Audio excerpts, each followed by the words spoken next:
Create a new ACCA library in the BOL format.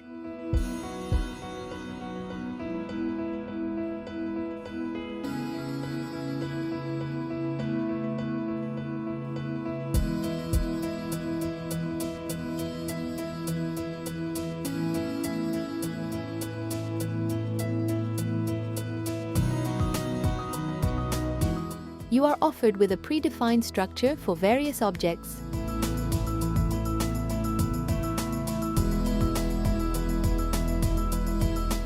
Divide the structure into additional subcategories.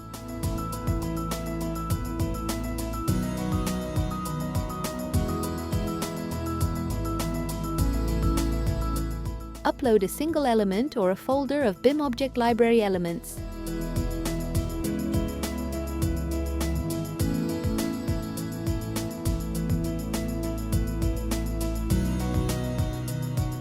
Access the cloud and share the library with other users.